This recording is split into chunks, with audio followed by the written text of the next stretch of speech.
মাঝে মধ্যে আসে, জ্যামিতি, এটাকে ভেঙে লিখলে হয় যে আর হচ্ছে মিতি।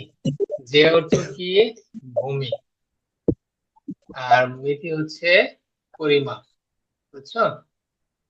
মানে আমরা যখন ভূমি পরিমাপ করতে যাই তখন কিন্তু জ্যামিতির এই এই জিনিসটা থেকে ভূমি পরিমাপ করতে গিয়েই আমাদের এই জ্যামিতির উদ্ভব।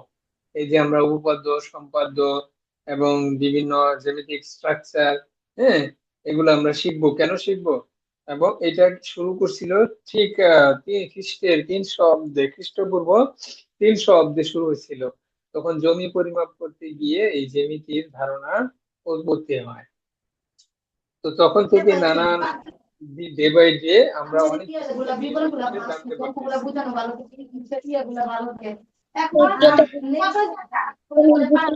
ধান, তাহলে আমাদের প্রথম যে কথাগুলো আছে সেটা হচ্ছে, দেখো, স্থানের ধারণা, স্থান, তল, রেখা এবং বিন্দু। এখন আমরা আলোচনা করব হচ্ছে স্থান। স্থান কি জিনিস?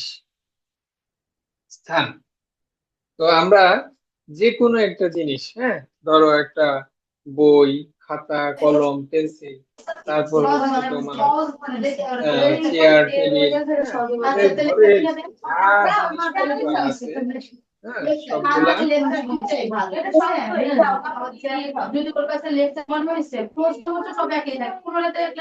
জোহরা, তুমি একটু মিউট করো, হ্যাঁ, জোহরা একটু মিউট করো।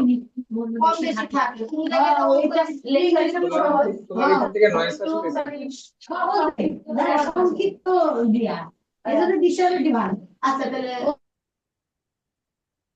আচ্ছা, তাহলে দেখো, তাহলে স্থানের যে ব্যাপারটা সেটা হচ্ছে যে তোমাদের ঘরে যা কিছু জিনিসপত্র সবকিছু রাখার জন্যই। জোহরা, তুমি একটু মিউট করো, হ্যাঁ, তোমার ওখানে নয়েজ আসতেছে। তুমি একটু আলাদা সাইলেন্ট, মানে যেখানে নীরব আছো সেখানে যাও। ঠিক আছে, তাহলে আমাদের স্থানের বিষয়টা কি ছিল তাহলে? যেখানে যে কোনো জিনিসই রাখতে গেলে কি জায়গা দরকার বা স্থান দরকার। ধরো তুমি তোমার খাতাটা রাখতে যাও, তোমার টেবিলটা রাখতে চাও, তারপরে তোমার কি আহ খাট, আলমারি, শোকেস, এগুলো রাখার জন্য কি লাগে? স্থান লাগে, তাই না? বা জায়গা লাগে, স্থান লাগে না? জি স্থান স্যার। বা জায়গা লাগে। তো এই জিনিসটাই হচ্ছে স্থান। যে কোনো জিনিসে আমরা যখন কোথাও রাখতে যাব সেখানে আমাদের প্রথমে কি লাগবে? স্থান লাগবে। তো তো স্থান বলতে নির্দিষ্ট আকারের কোনো বস্তু যতটুকু জায়গা দখল করে তাই হচ্ছে স্থান। হ্যাঁ, নির্দিষ্ট আকার, যেমন ধরো তুমি একটা খাট, চেয়ার, টেবিল, আলমারি, শোকেস, এগুলো যে কোনো জিনিসই যখন কোথাও রাখতে যাবা, সে যতটুকু জায়গা দখল করে সেই জিনিসটা সেই বিষয়টাকেই বলা হয় স্থান। মানে যতটুকু জায়গা সে দখল করছে, সেটাই হচ্ছে স্থান। ঠিক আছে, তাহলে সুন্দরভাবে সাজিয়ে লিখবা কিভাবে, যে কোনো নির্দিষ্ট আকারের বস্তু যতটুকু জায়গা দখল করে তাকেই স্থান বলে। কোনো নির্দিষ্ট আকারের বস্তু যতটুকু জায়গা দখল করে তাকেই স্থান বলে। স্থান যদি না থাকতো তুমি কিন্তু কিছুই রাখতে পারতে না।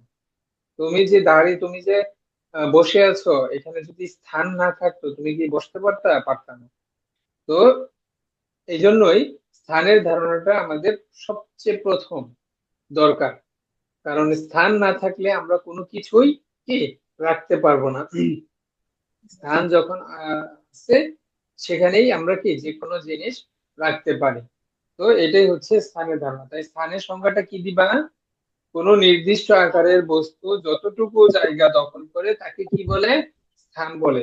কোনো নির্দিষ্ট আকার, যেমন ধরো ধরো তোমার টেবিল বা খাতা, ধরো তোমার বই, এটা একটা বই, হ্যাঁ, এটা একটা নির্দিষ্ট আকার আছে না? বইয়েরও জি কি স্যার। একটা নির্দিষ্ট আকার আছে। তো এই নির্দিষ্ট আকারের যে বস্তুটা বই, এটা যদি তুমি রাখতে নির্দিষ্ট আকারের বস্তু, এটা একটা নির্দিষ্ট আকারের বস্তু। হ্যাঁ, এটা যতটুকু জায়গা দখল করে, এই যে বইটা দেখো একটা নির্দিষ্ট জায়গা দখল করছে, তো জায়গা যদি না থাকতো তাহলে তুমি বইটা রাখতে পারতে না। তো এই বইটা যতটুকু জায়গা দখল করে, এই জায়গাটুকুকেই কি বলে, এই জায়গাটুকুকে কি বলে, স্থান বলে। বলে। বুঝেছো? জি স্যার। আচ্ছা, এবার আসো, স্থলের ধারণাটা কি? স্থল কি? স্থান তো আমরা জানলাম, স্থল কি? তোমার বইয়ের যে বই বা যে কোনো খাতা, তারপরে ইট, এই যে এগুলার কি উপরিভাগ, এইগুলার যে উপরিভাগ এগুলোকে কি বলে, এক একটা তল বলে। আমি উদাহরণস্বরূপ যদি একটা বই নিই, উম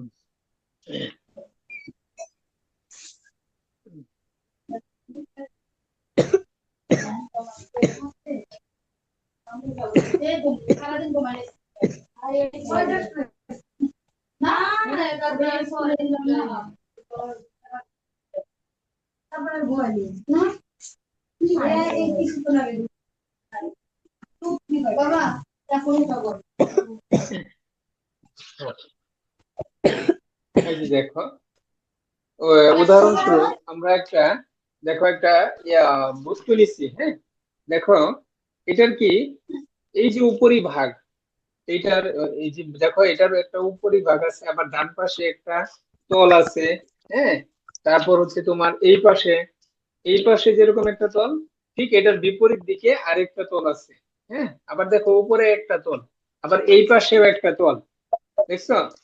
আবার জি কি, স্যার। এই পাশেও একটা তল। তাহলে দেখো এই বস্তুটার কয়টা তল আছে? এই যে সামনে, ঠিক এটার পিছনে আরেকটা তল আছে, উপরে আরেকটা তল, নিচে আরেকটা তল, এই যে, ঠিক আছে। তারপর দেখো এই পাশে একটা তল, এই পাশে আরেকটা তল, তাহলে মোট কয়টা তল আছে? 6টা তল। তাহলে কোন বস্তুর উপরে কি বলে, কোন বস্তুর ঠিক উপরে বাইরের দিকের যে ভাগগুলা আছে, সেই উপরি ভাগগুলাকে কি বলে, তল বলে। বুঝেছো? জি স্যার। কোন বস্তুর উপরিভাগকে তল বলে, সংজ্ঞা আসলে কিন্তু দিতে হবে। হুম। তাহলে এই এই বস্তুটার কয়টা তল আছে বলো দেখি? এটা কি একটা ঘনবস্তু, তাই না? জি এই স্যার। এই বস্তুটার কয়টা তল আছে? 6টা। দেখো, কয়টা?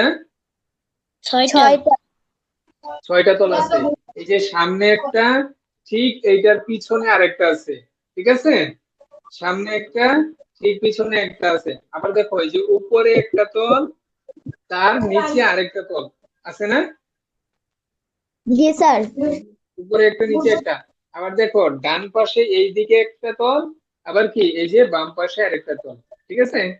তো এরকম তুমি যেরকম এরকম চার কোণা একটা বা ঘনবস্তু নিয়ে তুমি তুলনা করতে পারো, যে এখানে কয়টা তল আছে, হ্যাঁ, তারপরে এটা যতটুকু জায়গা, এই যে এইটা দেখো একটা জায়গা দখল করছে, তো এই জায়গা দখল, এই জায়গাকে কি বলে, স্থান বলে। যতটুকু জায়গা দখল করছে, ঠিক এই জায়গাটাকে স্থান বলে।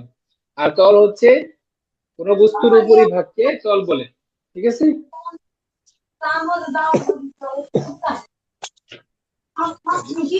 এবার আসো দেখো রেখা, এবার রেখা, রেখা কি, দুইটা তল, দেখো এই যে দেখো একটা তল, আবার কি এই যে উপরে আরেকটা তল না, দেখো এই পাশে একটা তল আছে, জি স্যার। হ্যাঁ, এই যে এই পাশে একটা তল, আবার দেখো এইটার উপরে আরেকটা তল আছে, এই দুইটা তল দেখো এই যে এই কোনায় এসে মিলছে, এই যে এই কোনায়, এই উপরের তল আর এই যে এই নিচের তল, দুইটা তল এই যে এই কর্নারে এসে মিলছে না, এই কিনারে এসে মিলছে না। জি স্যার। দেখো এই যে তলটা, ঠিক উপরের এই যে আরেকটা তল, এই দুইটা তল এই কিনারে এসে মিলছে, এই যে কিনারের যে অংশটা এটাকে কি বলে, ধার বা রেখা, রেখাংশ, ঠিক আছে। বুঝছো? এই যে কোনায় যে জি স্যার। একটা রেখা, তুমি যদি স্কেল দিয়ে একটা দাগ টান দেও, হ্যাঁ, স্কেল দিয়ে যদি একটা ধাক টান দাও।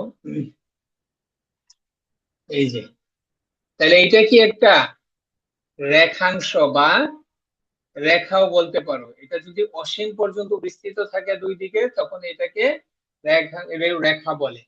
আর যদি শেষ হয়ে যায় তখন সেটাকে দুই দিকে শেষ আছে তখন তাকে বলে রেখাংশ। তাহলে দুইটা তল দুইটা তল যে কিনারে মিলে, দেখো উপরের তল আর নিচের তল এই যে কিনারে এসে মিলছে, এটাকে কি বলে? এই যে অংশটাকে বলে কি? রেখা। ঠিক আছে, রেখার প্রতিরূপ বলতে পারো। হ্যাঁ, কারণ রেখাটা তো অসীম, রেখা থাকে অসীম কিন্তু এখানে শেষ আছে, তো এটা রেখার একটা প্রতিরূপ ধরে নিতে পারো। ঠিক আছে, তাহলে রেখা কি রেখা বলতে কি বোঝায়, বুঝেছো? ওকে, জি স্যার। ঠিক আছে। স্যার তাহলে তাহলে বলো, এখানে কয়টা রেখা আছে? এটাতে কয়টা রেখা আছে? দেখো, এইখানে একটা রেখা আছে, নিচে আরেকটা, এই যে এইখানে আরেকটা রেখা, তাহলে এই এই পাশে দুইটা রেখা, ঠিক পিছনেও তাহলে আরো দুইটা আছে না? এই রেখার ঠিক এই পাশে আরেকটা রেখা আছে, এইখানে একটা রেখা, ঠিক ওইটার নিচে আরেকটা রেখা আছে, এই যে এইখানে।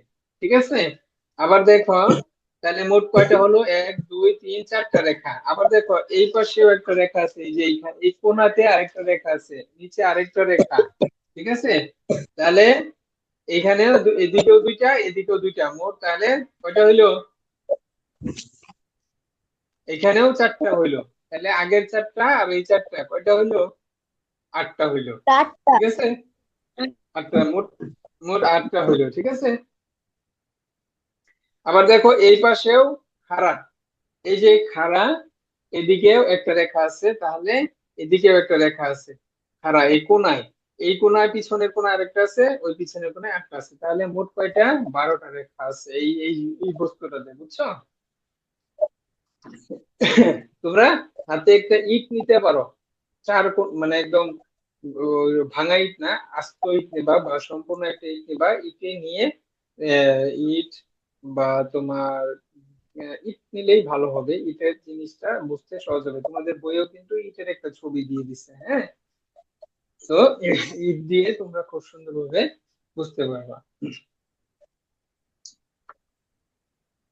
ঠিক আছে, অথবা তোমার একদম খুব দৈর্ঘ্য প্রস্থ উচ্চতা সমান থাকে এরকম দেখবা বাসায় অনেকের, এই কি বলে এটা, যে বক্সের মতো থাকে, বা খাবার দাবার রাখি অনেক সময়। হ্যাঁ, তো ওগুলাও এরকম কিনারা পাবা, সেখানে সেটা দেখে বুঝতে পারবা যে এখানে কয়টা রেখা আছে। তো এইভাবে তোমরা বোঝার চেষ্টা করবা, নিজে নিজে নিজে নিজে উপলব্ধি করার চেষ্টা করবা। এই যে স্থান তল রেখার বিষয়টা আমরা যে আলোচনা করলাম, তাহলে তো দেখবা যে নিচে যখন উপলব্ধি করার চেষ্টা করবা সেটা তোমার মাথায় সহজেই থেকে যাবে। ঠিক আছে, তাহলে আমরা স্থান তল রেখার বিষয়টা ক্লিয়ার হলাম। এখন আসলে দেখো বিন্দু, বিন্দু কি? দেখো এই যে, দেখো এখানে যদি আমরা ছবিতে দেখাই, দেখো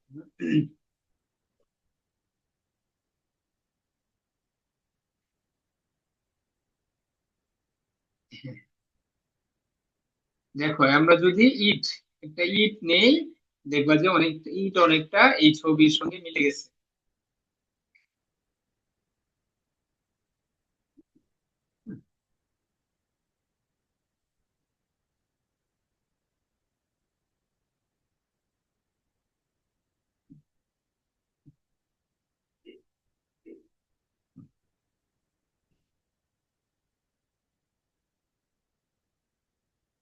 দেখো সুন্দর হয় না যদিও, দেখো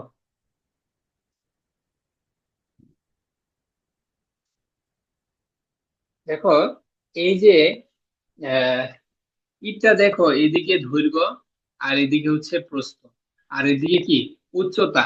এই দেখো এই তিনটা দৈর্ঘ্য প্রস্থ উচ্চতা এক জায়গায় একটা বিন্দুতে এসে মিলছে, তাই না?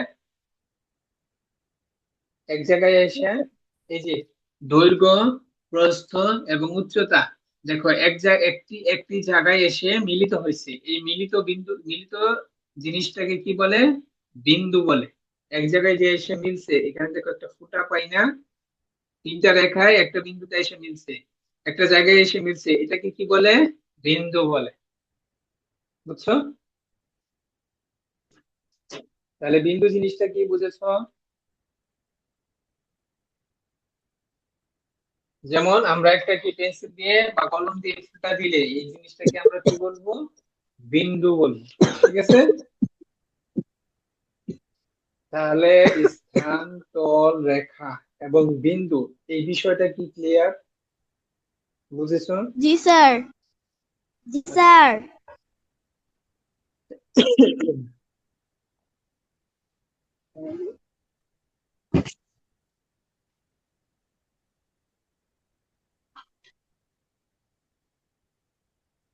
এবার আসো রেখা, রেখাংশ এবং রশ্মি, এই বিষয়গুলো আমরা জেনে নিই। পারো কি সংজ্ঞা পারো? রেখা, রেখাংশ, রশ্মি কাকে বলে? কেউ কি পারো? জি স্যার পারি। বলো দেখি।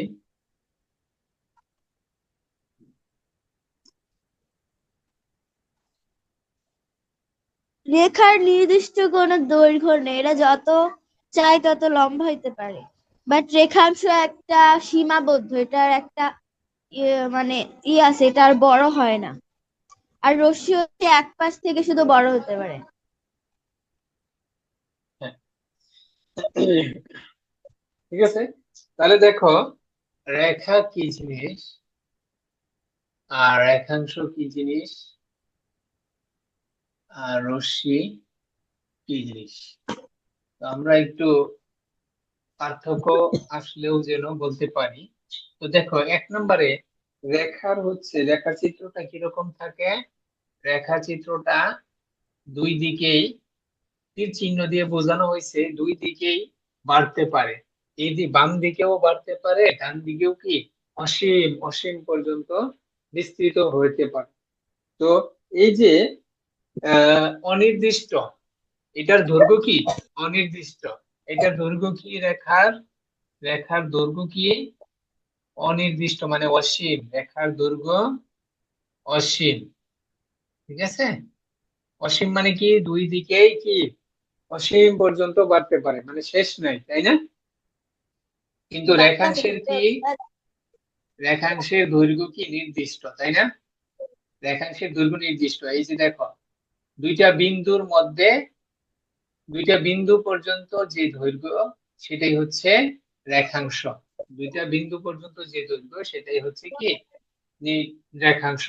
এবং তাহলে এটাকে কি বলে? দৈর্ঘ্য নির্দিষ্ট। এটার দৈর্ঘ্য কি নির্দিষ্ট, এটা কি মাপা যায়? রেখাংশকে মাপা যায়, ধরো এটা 5 সেন্টিমিটার, এটাকে স্কেল দিয়ে মাপতে পারবো। আর রেখাকে আমরা কি মাপতে পারবো না, কারণ এটার কোনো শেষ নেই। ঠিক আছে? আর জি স্যার। রশ্মির রশ্মিরও কিন্তু কোনো নির্দিষ্ট দৈর্ঘ্য নেই। হ্যাঁ, রশ্মিরও নির্দিষ্ট দৈর্ঘ্য নেই, কারণ এইটা একদিকে শেষ থাকলেও অপর দিকে কোনো শেষ নাই। সুতরাং নির্দিষ্ট দৈর্ঘ্য নেই। ঠিক আছে? তাহলে এক নাম্বার জিনিসটা আমরা জানলাম। আরেকটা হচ্ছে প্রান্ত বিন্দু নেই। এখানে তো দেখাই যাচ্ছে যে রেখার কোনো প্রান্ত বিন্দু নেই। দেখো এখানে প্রান্ত শেষ না, এখানেও প্রান্ত কিন্তু শেষ না, তীর চিহ্ন দিয়ে বোঝানো হয়েছে অসীম, এদিকে যাইতেই থাকবে, এদিকে যেতেই থাকবে। তাহলে আমরা লিখবো কোনো প্রান্ত বিন্দু নেই, রেখার কোনো প্রান্ত বিন্দু নেই। হ্যাঁ, কোনো প্রান্ত বিন্দু নেই। রেখাংশের দুইটি প্রান্ত বিন্দু আছে, এই যে এইখানে একটা প্রান্ত বিন্দু, আরেকটা এইখানে, দুইটা প্রান্ত বিন্দু আছে, দুটি প্রান্ত বিন্দু আছে। ঠিক আছে? দুইটি প্রান্ত বিন্দু আছে। আর রশ্মির কয়টা প্রান্ত বিন্দু বলো দেখি? একটি। রশ্মির একটি মাত্র প্রান্ত বিন্দু আছে, এই যে একটা, আরেকটা কোনো প্রান্ত বিন্দু নেই। তাহলে একটি প্রান্ত বিন্দু আছে, একটি প্রান্ত বিন্দু আছে। ঠিক আছে, তাহলে আমরা দুইটার পার্থক্য অলরেডি শিখে ফেললাম। আর সরল রেখার চিত্রটা তো এইভাবে দিয়ে দিবা, আর রেখাংশের চিত্র এইভাবে দিবা, বিন্দু দিয়ে শেষ আছে, আর রশ্মি চিহ্ন একটা প্রান্ত বিন্দু আর একটা হচ্ছে অসীম। ঠিক আছে, তাহলে আমরা এই রেখা রেখাংশ রশ্মি আমরা চিত্র এঁকে ব্যাখ্যা করতে পারবো আশা করি। উম, রেখা বা সরল রেখা একই জিনিস। হ্যাঁ, পরীক্ষায় রেখা বলতে পারে অথবা সরল রেখাও বলতে পারে। ঠিক আছে, যেটাই দেখ যে একই জিনিস বোঝাবে। আচ্ছা, কয়েকটা জিনিস দেখো তোমাদের ধারণা রাখতে হবে। এটা 108 নাম্বার পৃষ্ঠা, এটা একটু ভালোভাবে বুঝে রাখবা, কারণ ভবিষ্যতে তোমাদের উপপাদ্য সম্পর্ক করার ক্ষেত্রে এগুলো লাগবে। দেখো 108 নাম্বার পৃষ্ঠায় কিছু স্বতঃসিদ্ধ বা প্রয়োজনীয় ধারণা জ্যামিতি সম্পর্কে তোমাদের জানা লাগবে। দেখো প্রথম যে স্বতঃসিদ্ধটা দিছে, দুইটি বিন্দুর মধ্য দিয়ে একটি এবং কেবলমাত্র একটি সরলরেখা আঁকা যায়। দুইটি বিন্দুর মধ্য দিয়ে, এই জিনিসটা কি বুঝছো? কি বলছে, কি বুঝাইতে চাইছে এই কথা, বুঝেছো কিনা? 108 পৃষ্ঠা কেউ কি বুঝেছো? বুঝেছি। জোহরা কি বুঝেছো?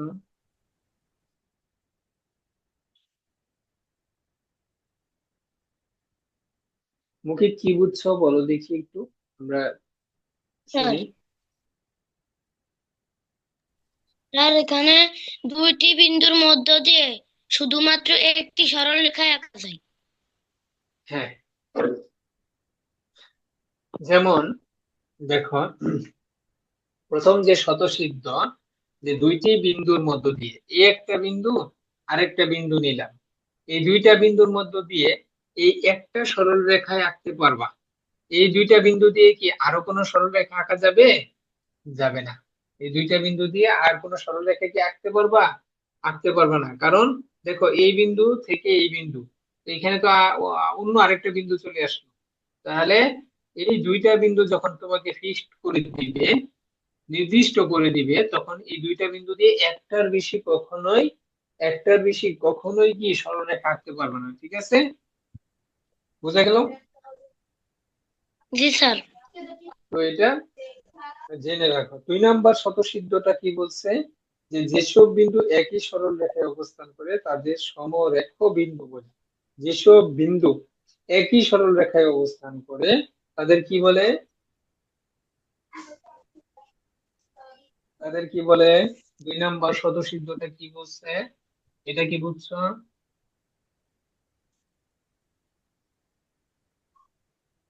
2 নাম্বার স্বতঃসিদ্ধ বুঝেছো কিনা বলো। না স্যার, এটা একটু সমস্যা আছে। জোহরা কি বুঝে গেছে? কোনটা? 2 নাম্বার স্বতঃসিদ্ধ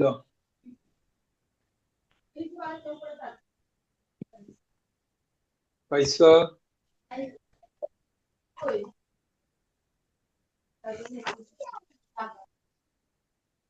নো স্যার। বুঝো নাই? No sir. আচ্ছা, যেসব বিন্দু একই সরল রেখায় অবস্থান করে, দেখো এটা একটা সরল রেখা আঁকলাম, তাই না? এটা কি একটা সরল রেখা না? এটা একটা সরল রেখা। তাহলে একই সরল রেখায় অবস্থান করে, দেখো যেসব বিন্দু, দেখো এই সরল রেখার মধ্যে কি কোটি কোটি বিন্দু আছে না? দেখো এই একটা বিন্দু, এই একটা বিন্দু, এই একটা বিন্দু, এই একটা বিন্দু, এখানে কি কোটি কোটি বিন্দু একসাথে হয়ে সরল রেখা হয়েছে না? দেখো জি এই 1 2 3 4 5 6 7 8, এগুলা যখন অনেকগুলা বিন্দু একসাথে হয় তখনই তো সরল রেখা হয়, তাই না? জি অনেকগুলা স্যার। বিন্দু যখন একসাথে হয় তখনই কি সরল রেখা হয়। বিন্দু ছাড়া কি আমরা রেখা আঁকতে পারবো? বিন্দু না ছাড়া কি স্যার। নো রেখা স্যার। আঁকতে পারবো? আঁকতে পারবো না। কারণ কি, বিন্দু কোটি কোটি বিন্দু একসাথে হয়ে দেখো রেখা তৈরি হচ্ছে, হচ্ছে না? স্যার। কোটি কোটি বিন্দু কি একসাথে হয়ে কি দেখো কত বড় রেখা হইতেছে না? কিন্তু বোঝা যায় না যে এখানে কি বিন্দু আছে আর না আছে। যখন অনেকগুলা বিন্দু একসাথে হয়ে যায় তখন কি আর বিন্দু থাকে তখন কি হয়ে যায়, সরল রেখা হয়ে যায় না? হুম। জি স্যার। হ্যাঁ, কোটি কোটি বিন্দু যখন একসাথে হয়ে যায় তখনই কি, তাহলে এখানে যেটা বলছে, যেসব বিন্দু একই সরল রেখায় অবস্থান করে তাদেরকে সমরেখ বিন্দু বলে। তাহলে এই যে দেখো একটা সরল রেখা, এই সরল রেখার ভিতরে যতগুলা বিন্দু আছে এদেরকে কি বলে, যতগুলা বিন্দু আছে সবাই কি সমরেখ বিন্দু, মানে একই রেখার উপর অবস্থিত। এই যে বিন্দুগুলা একই রেখার উপর অবস্থিত না, এই যে এই বিন্দুগুলা, এই জি স্যার। বিন্দুগুলা কি একটা রেখার উপর অবস্থিত না? হুম। জি স্যার। এই জন্য এই বিন্দুগুলোকে কি বলে, সমরেখ বিন্দু বলে। মানে একই রেখার উপর অবস্থিত বিন্দুগুলাকে পরস্পর সমরেখ বিন্দু বলে। ঠিক আছে, এবার বোঝা গেছে? জি স্যার। আচ্ছা, এবার 3 নাম্বারটা কি বলছে বলো দেখি, 3 নম্বর যেসব সদস্যের যুক্তি। রেখাংশের দৈর্ঘ্যই তার প্রান্ত বিন্দু দ্বয়ের দূরত্ব। হ্যাঁ, কি বলছে বুঝছো, বুঝেছো কি একটি বলছে? রেখাংশ তার প্রান্ত বিন্দু এর দৈর্ঘ্য, প্রান্ত বিন্দু এর দূরত্ব। হ্যাঁ, বুঝছো কি না, কি বোঝা গেছে? একটি রেখাংশের দৈর্ঘ্য আহ, তার প্রান্ত বিন্দুর দূরত্ব হবে। হ্যাঁ, কিন্তু বুঝেছো, লিখছে তো ঠিকই, কিন্তু তুমি কি বুঝছো কি বলছে, বুঝে নয়? স্যার, একটু আপনি বুঝাই দিলে ভালো হতো। হুম। দেখো, একটি রেখাংশের দৈর্ঘ্যই হচ্ছে তার প্রান্ত বিন্দু দ্বয়ের দূরত্ব। এই যে দেখো, এটা দুইটা প্রান্ত বিন্দু, তাই না? তাহলে এই জি যে স্যার। একটা প্রান্ত বিন্দু যোগ করলে কি একটা রেখা হয় না? দুইটা প্রান্ত বিন্দু জি যোগ করলে কি একটা রেখা হয় না? তাহলে এই কথাটাই বলছে, একটি রেখাংশের দৈর্ঘ্য, এই যে রেখাংশটার দৈর্ঘ্য, এই দৈর্ঘ্যটাই কি তার প্রান্ত বিন্দু দ্বয়ের দূরত্ব। এই যে দুইটা প্রান্ত বিন্দুর দূরত্ব, দূরত্ব আমরা কিভাবে মাপবো, যখন আমরা রেখাংশ টান দিব তখন আমরা স্কেল বসাইলে, যে স্কেল বসাইলে যত পাবো, হ্যাঁ স্কেল বসাইলে দুইটা প্রান্ত, এই যে প্রান্ত বিন্দু দ্বয়ের যে দূরত্ব স্কেল দিয়ে মাপলে আমরা যে যত পাবো সেটাই হচ্ছে কি এই প্রান্ত বিন্দু দ্বয়ের দূরত্ব, তাই না? এই যে রেখাংশটার দৈর্ঘ্য, সেটা কি প্রান্ত বিন্দু দ্বয়ের দূরত্বের সমান না? স্কেল বসাইলে এখানে যে দূরত্ব পাবো আর রেখাংশের দৈর্ঘ্য কি তাই হবে না? জি স্যার। এই জিনিসটাই বলছে, যে রেখাংশের দৈর্ঘ্য প্রান্ত বিন্দু দ্বয়ের, এই যে প্রান্ত বিন্দু, এই একটা প্রান্ত বিন্দু আছে আর একটা প্রান্ত বিন্দু আছে, এই প্রান্ত বিন্দু দ্বয়ের দূরত্ব যতটুকু হবে রেখাংশের দৈর্ঘ্য কি ততটুকুই হবে। বোঝা গেল এবার? জি স্যার। হ্যাঁ, 4 নাম্বার কি বলছে বলো দেখি। প্রান্ত বিন্দু দ্বয় ছাড়া রেখাংশের অন্য যে কোনো বিন্দুকে ওই রেখাংশের অন্তঃস্থ বিন্দু বলা হয়। পি আর রেখাংশের অন্তঃস্থ কোনো বিন্দু কিউ হলে P Q O Q R সমান পি আর হবে। বুঝছো কি বলছে? না স্যার, এটার সমস্যা। আচ্ছা, দেখো, এই যে প্রান্ত বিন্দু দুইটা, এই একটা প্রান্ত বিন্দু, এই একটা প্রান্ত বিন্দু, এই প্রান্ত বিন্দু ছাড়া দেখো বাকি যে বিন্দুগুলো আছে এখানে, প্রান্ত বিন্দু দ্বয় ছাড়া রেখাংশের অন্য যে কোনো বিন্দু, এই যে প্রান্ত দুইটা বিন্দু ছাড়া এই যে অন্য আরো কি হাজার হাজার কোটি কোটি বিন্দু আছে না রেখাংশের মধ্যে, আছে না? জি স্যার। জি স্যার। হ্যাঁ, কোটি কোটি কোটি বিন্দু আছে। এই বিন্দুকে ওই রেখাংশের অন্তঃস্থ বিন্দু, এই বিন্দুগুলোকে কি বলে, অন্তঃস্থ। অন্তঃস্থ মানে কি, ভিতরের বিন্দু, অন্তঃস্থ বিন্দু। ঠিক আছে, এই প্রান্ত বিন্দু দুইটা ছাড়া, দুইটা এই মাঝখানে যে বিন্দুগুলো আছে এদেরকে কি বলে, অন্তঃস্থ বিন্দু। তাহলে প্রান্ত, কোন রেখার প্রান্ত বিন্দু ছাড়া মাঝখানে যে বিন্দুগুলো থাকে তাদেরকে কি বলে, তাদেরকে কি বলে?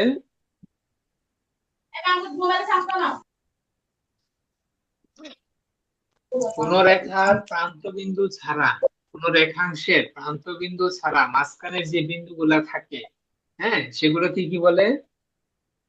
অন্তস্থ বিন্দু বলে। বুঝছো 4 নম্বরটা? জি স্যার।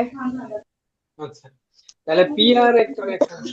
দেখো, উদাহরণস্বরূপ এই রেখাটাকে আমরা নাম দিলাম পি আর, এই রেখাংশটাকে নাম দিলাম পি আর, এবং এটার ভিতরে একটা বিন্দু কিউ আছে। এই ভিতরে যে কোনো একটা বিন্দু আমরা কিউ নিলাম, এই বিন্দুটাকে আমরা কিউ দিয়ে লিখলাম। ঠিক আছে? তাহলে এই যে P Q R Q R, P Q R Q R যোগ করলে কি পাবো? পি আর রেখাংশ পাবো না? জি স্যার।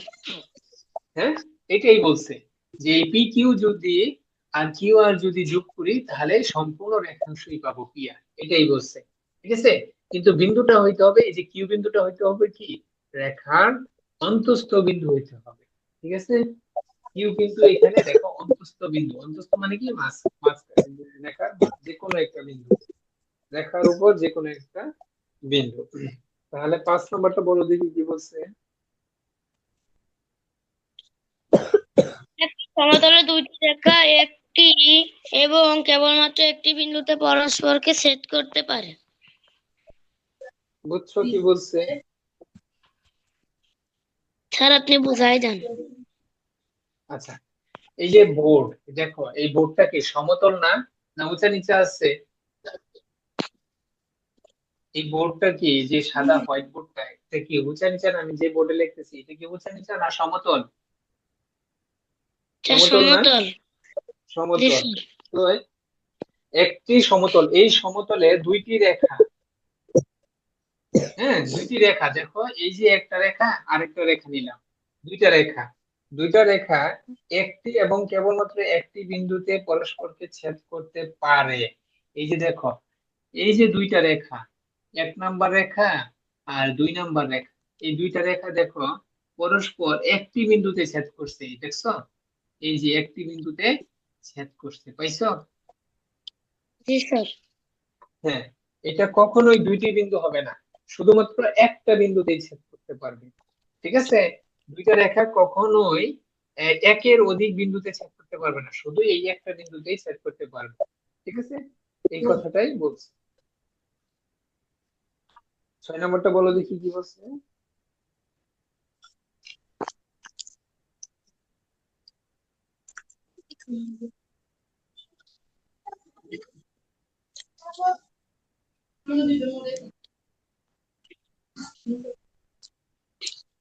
যদি স্যার দুইটি বিন্দু বলো বলো। যদি দুইটি বিন্দু একই সমতলে অবস্থান করে তবে তাদের সংযোগ রেখা সম্পূর্ণভাবে ওই তলে অবস্থান করে। হ্যাঁ, বুঝছো কি বলছে?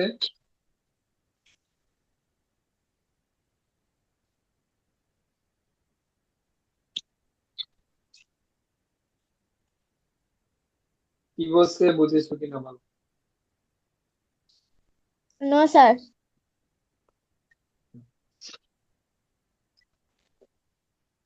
দেখো, যদি দুইটি বিন্দু একই সমতল, এটা কি সমতল না? এই বোর্ডটা হচ্ছে সমতল, উঁচা নিচা না, কিন্তু এই বোর্ডটা হচ্ছে সমতল। তাহলে এখানে দুইটা বিন্দু, দেখো দুইটা বিন্দু কি বলছে?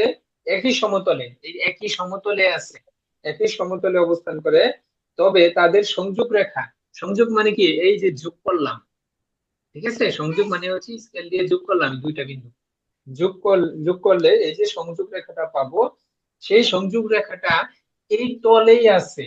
এটা কি এই তলেই আছে, তাই না? এই এই বোর্ডে যে তলটা আছে সেই তলে কি আছে না? দুইটা বিন্দু যোগ করলে যে সংযোগ রেখাটা পাবো সেটা কি এই তলেই আছে, এটাই বলছে, এই তলেই আছে। বুঝছো?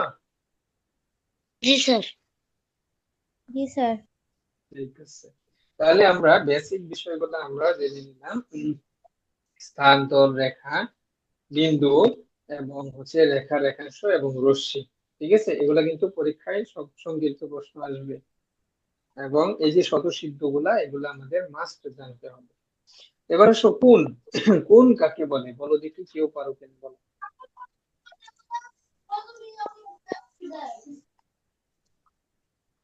কোণ কাকে বলে?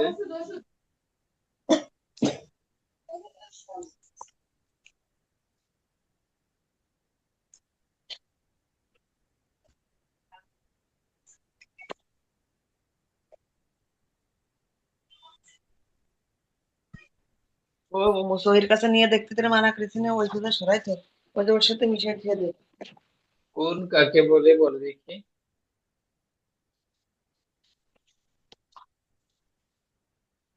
স্যার কুল নাকি কোন? কোণ, কোণ কোন, কাকে বলে? হ্যাঁ, কোন।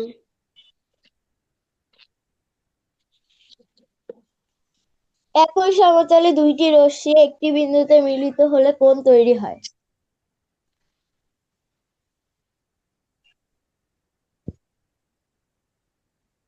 হ্যাঁ, বোঝা গেছে। জি স্যার। তাহলে একই সমতলে দুটি রশ্মি, দেখো এটা একটা সমতল, এই বোর্ডটা কি একটা সমতল। দুইটা দুইটা রশ্মি, দেখো এই একটা রশ্মি, এই আরেকটা রশ্মি। একই সমতলে দুইটা রশ্মি একটি বিন্দুতে মিলিত হয়েছে, তাই না? এই যে এই জি একটা স্যার। বিন্দুতে মিলিত হয়েছে, এই মিলিত হওয়ার পরে কি তৈরি হয়েছে? একটা কোণ তৈরি হয়েছে। এই যে এটা একটা কোণ তৈরি হয়েছে। তোমরা যদি জ্যামিতি বক্সে দেখবা চাঁদা আছে, সেই চাঁদা এখানে বসাও, তাহলে এখানে কত ডিগ্রি কোণ তৈরি হয়েছে সেটা কিন্তু বের করতে পারবা। আমি অনুমানিক 45 ডিগ্রি ধরে দিচ্ছি।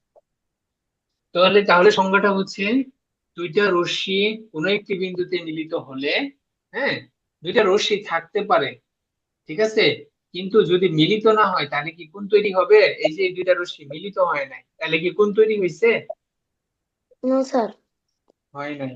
তাহলে যখনই একই সমতলে দুটি রশ্মি কোনো বিন্দুতে মিলিত হবে, দুইটা রশ্মি যখনই কোনো বিন্দুতে মিলিত হবে তখন কি তৈরি হবে?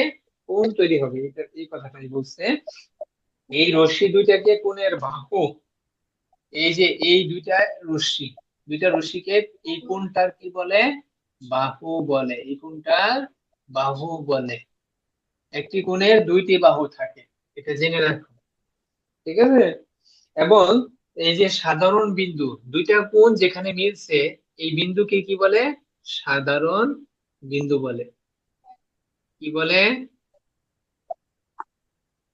দুইটা রশ্মি যে বিন্দুতে মিলছে তাকে কি বলে? সাধারণ। সাধারণ মানে কি? আমরা কি গসাগুতে শিখছি না? দুইটার মধ্যেই আছে, দেখো দুইটা রশ্মির মধ্যেই এই বিন্দুটা আছে, তাহলে এই বিন্দুটাকে বলে সাধারণ বিন্দু। গসাগুতে যেমন শিখছিলাম, গুণনীয়ক দুইটাতেই আছে। হ্যাঁ, তো এরকম এই যে এই বিন্দুটা, সাধারণ বিন্দুটা দেখো দুইটা রশ্মিতেই আছে, এই জন্য এটাকে কি বলে? সাধারণ বিন্দু। বুঝছো? জি স্যার। জি স্যার। এই সাধারণ বিন্দুকে শীর্ষবিন্দু বলে। এই সাধারণ বিন্দুকে কি বলে? শীর্ষবিন্দুই বেশি বলে। সাধারণ বিন্দু বেশি একটা বলে না, শীর্ষবিন্দুই বেশি বলা হয়, ঠিক আছে। তাহলে দুইটা রশ্মি যে বিন্দুতে, যে সাধারণ প্রান্ত বিন্দুতে মিলিত হয় তাকে কি বলে? শীর্ষবিন্দু বলে।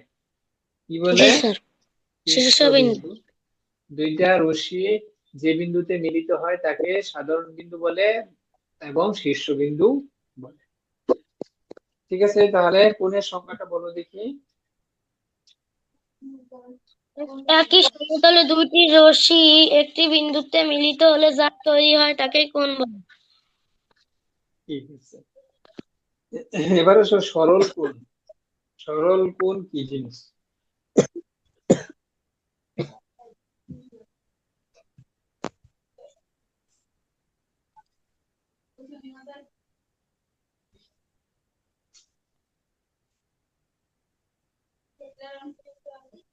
দেখো, সরল কোণ কি জিনিস?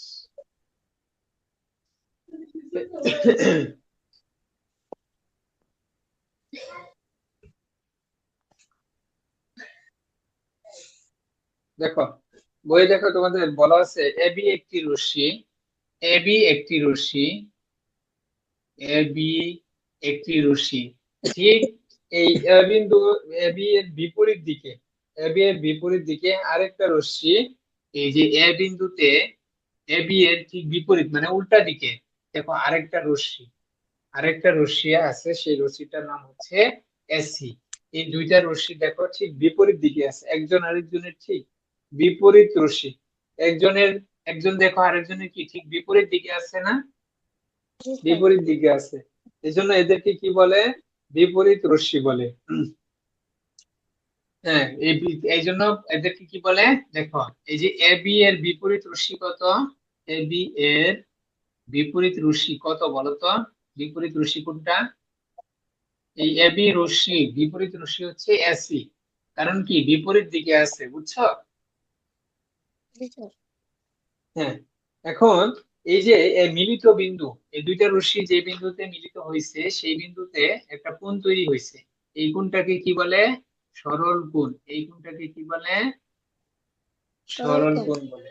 ঠিক আছে, তাহলে দুইটা বিপরীত রশ্মি যে বিন্দুতে মিলিত হয় সেখানে কি তৈরি হয়, সরল কোণ তৈরি হয়। এবং এই কোণের মানটা কত, এই কোণের মান হচ্ছে 180 ডিগ্রি।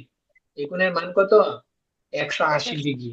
ঠিক আছে, জি দেখো স্যার। উপরে একটা সরল কোণ তৈরি হয়েছে, নিচেও একটা সরল কোণ তৈরি হয়েছে। এগুলা চাঁদা বসায় দেখবা, উপরেও 180 হবে, নিচেও 180 ডিগ্রি হবে। ঠিক আছে, তাহলে দুইটা বিপরীত রশ্মি সংজ্ঞাটা কিভাবে দিবা, দুইটা বিপরীত রশ্মি তাদের সাধারণ প্রান্ত বিন্দুতে যে কোণ উৎপন্ন করে, দুইটা বিপরীত রশ্মি, একটা রশ্মি এদিকে আর একটা রশ্মি এদিকে বিপরীত দিকে, দুইটা বিপরীত রশ্মির সাধারণ প্রান্ত বিন্দু, হ্যাঁ প্রান্ত বিন্দু বা শীর্ষবিন্দুতে যে কোণ তৈরি করে তাকে কি বলে, এক সরল কোণ বা সরল কোণ বলে। বুঝা গেল, সরল কোণ কাকে জি বলে, জি জি স্যার। স্যার। সংজ্ঞাটা বলো, সংজ্ঞাটা বলো দেখি আবার।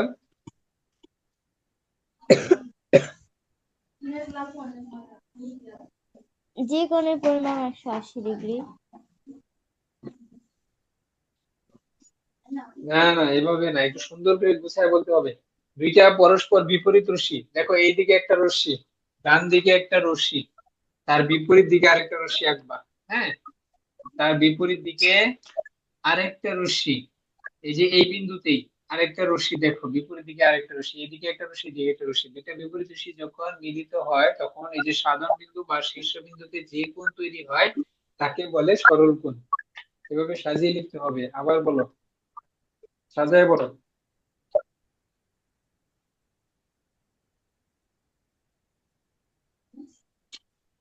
কে সাজায় বলতে পারবা বলো।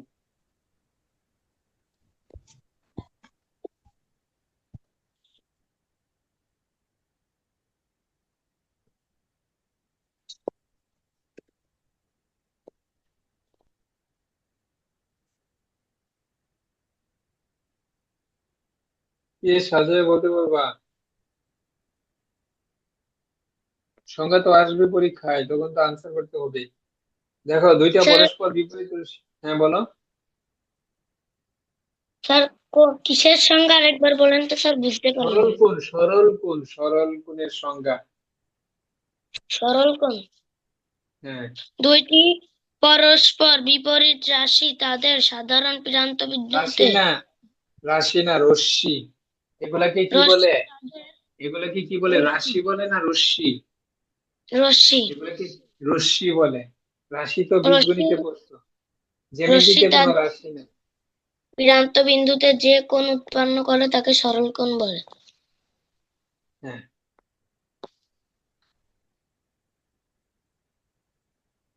আচ্ছা সন্নিহিত কোণ, দেখো যদি কোনো তলে দুটি কোণের একই শীর্ষবিন্দু হয় এবং কোণদ্বয় সাধারণভাবে বিপরীত পাশে অবস্থান করে তবে তাদেরকে, সেই কোণদ্বয়কে সন্নিহিত কোণ বলে। দুটি কোণের একই শীর্ষবিন্দু হয়, দেখো দুটি কোণের একই শীর্ষবিন্দু হয় এবং কোণদ্বয় সাধারণ বাহুর বিপরীত পাশে অবস্থান করে তখন সেই কোণদ্বয়কে কি বলে, সন্নিহিত কোণ বলে, সন্নিহিত কোণ। এগুলো তোমাদের নতুন, হ্যাঁ ধারণা, এগুলা একটু বুঝে বুঝে মুখস্থ করতে হবে সংজ্ঞাগুলো। সন্নিহিত কোণ, ঠিক আছে। জি স্যার। দেখো, দেখো এখানে দুইটা কোণ, দুইটি কোণ তলে দুটি কোণের একই শীর্ষবিন্দু, দেখো এই একটা কোণ আর আরেকটা কোণ, আমরা একটু লাল কালি দিয়ে আঁকি। হ্যাঁ, এই দেখো আরেকটা কোণ, দেখছো এখানে দুইটা কোণ, এই একটা কোণ আর এই আরেকটা কোণ। দুইটা কোণের দেখো একই শীর্ষবিন্দু, একই শীর্ষবিন্দু। দেখো দুইটা কোণের একই শীর্ষবিন্দু, শীর্ষবিন্দু কোনটা দেখো, এই যে এইটা হচ্ছে শীর্ষবিন্দু। আমরা দুইটা কোণের মধ্যে দেখো 2 নাম্বার কোণটা উপরে আর 1 নাম্বার কোণটা নিচে আছে, দেখছো? এই যে একটা দুই নাম্বার কোণটা উপরে, 1 নাম্বার কোণটা নিচে। এই দুইটা কোণের যখন একসাথে মিলিত হবে, দেখো এই দুইটা কোণ যখন একসাথে মিলিত হবে, মানে একটা সাধারণ বিন্দু বা শীর্ষবিন্দু থাকবে, একটি শীর্ষবিন্দু বা একই একই বলতে পারো, একই শীর্ষবিন্দু। দুইটা কোণের যখন একই শীর্ষবিন্দু, দেখো এখানে দুইটা কোণ না, এই একটা কোণ আর একটা কোণ, দুইটা কোণের একই শীর্ষবিন্দু, তাই না? একই শীর্ষবিন্দু, এটা বুঝছো? জি জি স্যার। স্যার। হ্যাঁ, একই শীর্ষবিন্দু এবং কোণ দ্বয়ের দেখো এই দুইটা কোণের সাধারণ সাধারণ রশ্মি আছে, সাধারণ রেখাংশ বা রশ্মি যাই বলো। কোণ দ্বয় সাধারণ বাহুর বিপরীত পাশে অবস্থান করে। এই যে এই কোণ দ্বয় দেখো, এই দুইটা কোণের সাধারণ বাহু কি এই বাহু না? এই দেখো এটা সাধারণ বাহু, এই কোণেরও এই বাহু, এই কোণেরও কি এই বাহু। এই দুইটা কোণের সাধারণ বাহু এটা, বুঝছো? মাঝখানে এটাকে সাধারণ বাহু বলে। দুইটা কোণের যখন একটা বাহু থাকে তখন সেই বাহুকে কি বলে? সাধারণ বাহু। গসাগুতে শিখে আসছিল না সাধারণ গুণনীয়ক?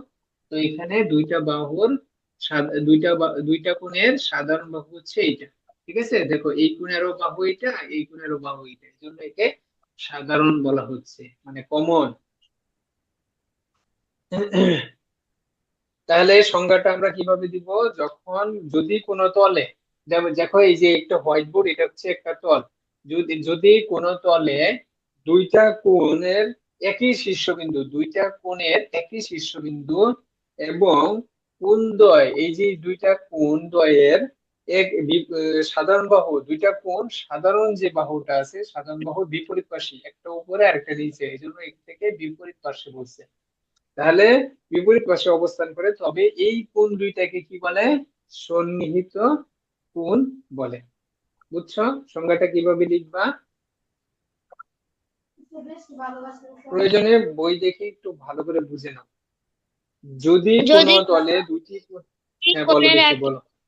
হয় এবং কোণ দ্বয় সাধারণ বাহুর বিপরীত পাশে অবস্থান করে, তবে ওই কোণ দ্বয়কে সন্নিহিত কোণ বলে। সন্নিহিত কোণ বলে। তাহলে যদি সংজ্ঞাটা আবার আমরা একটু বলি, যদি দুইটি কোণের একই শীর্ষবিন্দু থাকে এবং কোণদ্বয় সাধারণ বাহুর বিপরীত পাশে অবস্থান করে, তখন সেই কোণদ্বয়কে কি বলে? সন্নিহিত কোণ বলে। ঠিক আছে? অনেক কঠিন না সহজ? সহজ। সহজ। আচ্ছা, আজকে কি আরো সংজ্ঞা শিখবো? আরো পড়বা? আরো পড়তে পারবো আগামী দিন, না সেই পর্যন্ত? আর এই পর্যন্তই থাক। এই পর্যন্তই থাক, অনেকগুলো সংজ্ঞা তো এলোমেলো লেগে যাবে। তো সংজ্ঞাগুলো একদম মুখস্থ করে ফেলবা, সংজ্ঞাগুলো বুঝে বুঝে একদম মুখস্থ করে ফেলবা। আমরা সামনে এই সংজ্ঞাগুলো বুঝে বুঝে সামনে উপপাদ্য সম্পাদ্য আছে, এগুলো আমরা করব। ঠিক আছে? বাসায় কি হোমওয়ার্ক করতেছো? তার লেখাঙ্কর একটা বাকি আছে। তো হোমওয়ার্ক গুলা করে পাঠিয়ে দাও। হ্যাঁ, তোমাদের কোথাও ওকে ভুল আছে কিনা সেগুলো একটু দেখে দিব। ঠিক আছে, কোথাও কোনো ভুল করতেছো কিনা সেগুলো দেখে ক্লাসে আলোচনা করবো। Okay sir. হোমওয়ার্ক হোমওয়ার্ক করতে হবে, নাহলে তো এই বুঝে রাখলাম, বাসায় প্র্যাকটিস করলাম না, করলাম না, তাহলে পরীক্ষা খারাপ হবে, পরীক্ষা ভালো করতে হবে।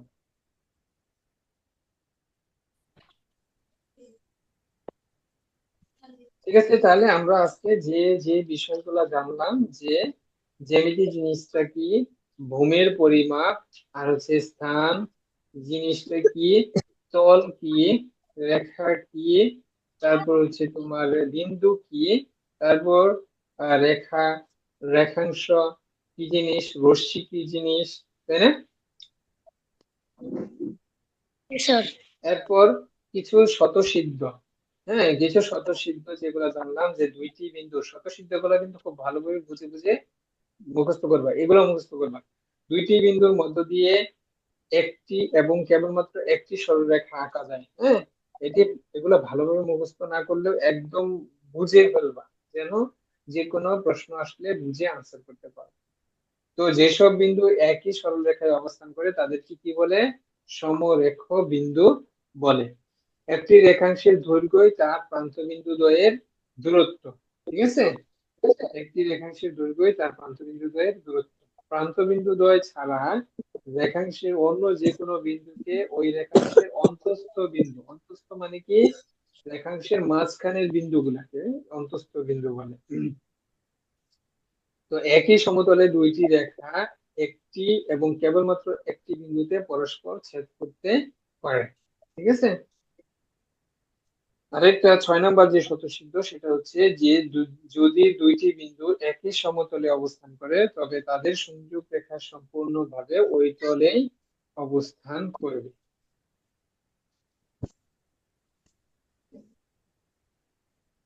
ঠিক আছে, তাহলে আমরা এই স্বতঃসিদ্ধ বলে জানলাম। আর কোণের সংজ্ঞাটা কি ছিল? কোণের সংজ্ঞাটা লাস্ট আবার একটু বলো। স্যার, একই সমতলে দুইটি রাশি একটি বিন্দুতে মিলিত হলে যা তৈরি হয় তাকেই কোণ রা- বলে। রাশি না, রাশি না, রাশি লিখলে কিন্তু একদম জিরো দিবে, আর রাশি রশ্মি বলা যাবে না। রশ্মি, হ্যাঁ বলো আবার। একই সমতলে দুইটি রশ্মি একটি বিন্দুতে মিলিত হলে যা তৈরি হয় তাকেই কোণ বলে। হুম, ঠিক আছে। তাহলে রশ্মি দুটিকে কোণের বাহু, রশ্মিগুলাকে কি বলে? ওই কোণের বাহু বলে। এই যে দেখো দুইটা রশ্মি, ওই রশ্মিগুলাকে কি বলে? কোণের বাহু বলে, কোণের বাহু বলে, ঠিক আছে। এবং রশ্মি দুইটা যে বিন্দুতে মিলিত হয় তাকে শীর্ষবিন্দু বলে, ঠিক আছে, শীর্ষবিন্দু বলে। আর সরল কোণের সংখ্যাটা বলো। তার সরল কোণের সংখ্যা দুইটি পরস্পর বিপরীত রশ্মি তাদের সাধারণ প্রান্ত বিন্দুতে যে কোণ উৎপন্ন করে তাকে সরল কোণ বলে। সরল কোণ বলে। সন্নিহিত কোণ, সন্নিহিত কোণ যদি কোনো তলে দুটি কোণের একই শীর্ষবিন্দু হয় এবং কোণদ্বয় সাধারণ বাহুর বিপরীত পাশে অবস্থান করে তবে ওই কোণদ্বয়কে সন্নিহিত কোণ বলে। right. স্যার,